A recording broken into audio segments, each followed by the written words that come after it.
നമ്മൾ first time നമ്മൾ AWS നമ്മളെ മെയിൽ ID എല്ലാം വെച്ചിട്ട് രജിസ്റ്റർ ചെയ്തിട്ട് നമ്മൾ യൂസ് ചെയ്യുന്നതാണെങ്കിൽ നമ്മൾ വേറൊരു കാര്യം സെറ്റ് ചെയ്യേണ്ടത് എന്താണെന്ന് വെച്ചാൽ നമ്മൾ നേരെ ഈ റൈറ്റ് സൈഡ് ടോപ്പിലേക്ക് പോയി കഴിഞ്ഞാൽ ബില്ലിംഗ് ആൻഡ് കോസ്റ്റ് മാനേജ്മെൻറ്റ് എന്ന ഓപ്ഷൻ ഉണ്ട്. അതിൽ ക്ലിക്ക് ചെയ്യുക.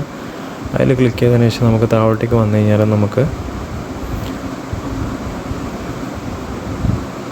ലെഫ്റ്റ് സൈഡിൽ നിന്ന് നമുക്ക് താഴോട്ടേക്ക് വന്നു കഴിഞ്ഞാൽ നമുക്ക് ബഡ്ജറ്റ്സ് എന്ന് പറഞ്ഞൊരു ഓപ്ഷൻ ഉണ്ട്. അവിടെ നമ്മൾ ക്ലിക്ക് ചെയ്യുക.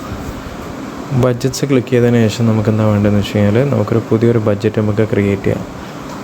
അപ്പോൾ നിങ്ങൾ വിചാരിക്കും എന്തിനാണ് നമ്മൾ ബഡ്ജറ്റ് ക്രിയേറ്റ് ചെയ്യേണ്ട ആവശ്യം എന്താണെന്നുള്ളത് നിങ്ങൾ വിചാരിക്കും.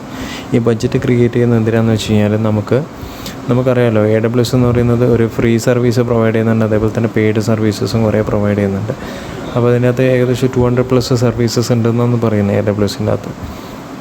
അപ്പം നമുക്ക് പൈസ നമുക്ക് ഒരു വിധത്തിലും നമുക്ക് സ്പെൻഡ് ചെയ്യാൻ താല്പര്യമില്ലെങ്കിൽ നമുക്ക് ഈ ബഡ്ജറ്റ് നമുക്ക് സെറ്റ് ചെയ്ത് വെക്കാം. അതായത് 0 സ്പെൻഡ് ബഡ്ജറ്റ്.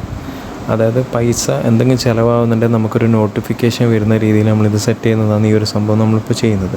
അപ്പോൾ ഇവിടെ കാണാം you will be notified via email when any spend above $0.01.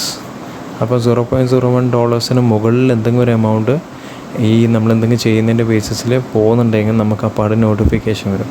അപ്പോൾ അത് നല്ലൊരു ഫീച്ചറല്ലേ. കാരണം എന്ന് വെച്ചാൽ നമുക്ക് എന്തെങ്കിലും പൈസ നമ്മളെ കയ്യിൽ നിന്ന് എക്സ്ട്രാ ചിലവാകുന്നുണ്ടെങ്കിൽ നമുക്കത് അറിയാൻ പറ്റും.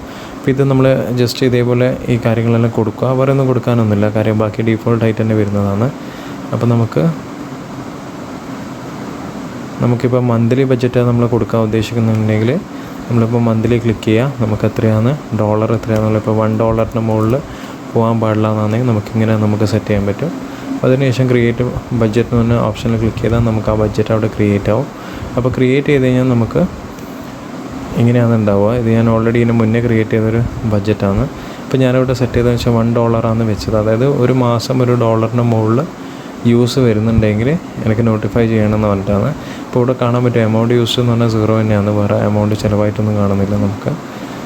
അപ്പോൾ നിങ്ങൾക്ക് അങ്ങനെ യൂസ് ചെയ്യുമ്പോൾ ഒരു പേടി ഉണ്ടെങ്കിൽ, കാരണം നമ്മളെ ഡെബിറ്റ് കാർഡ് ഡീറ്റെയിൽസ് എല്ലാം നമ്മൾ ലിങ്ക് ചെയ്യുന്നുണ്ടല്ലോ, അപ്പോൾ അങ്ങനെ എന്തെങ്കിലും നിങ്ങൾക്കൊരു പ്രശ്നമുണ്ടെങ്കിൽ നിങ്ങൾക്ക് ബഡ്ജറ്റ് സെറ്റ് ചെയ്യാം. അതേപോലെ തന്നെ നമുക്ക് ഇതിനകത്ത് കാണാൻ പറ്റും എല്ലാ ഡീറ്റെയിൽസും. നമുക്ക് എത്ര മന്ത്ലി എത്ര സ്പെൻഡ് വരുന്നുണ്ട്, എമൗണ്ട് എത്ര സ്പെൻഡ് ആയി, ഇങ്ങനത്തെ കാര്യങ്ങളെല്ലാം നമുക്കിവിടെ കാണാൻ പറ്റും.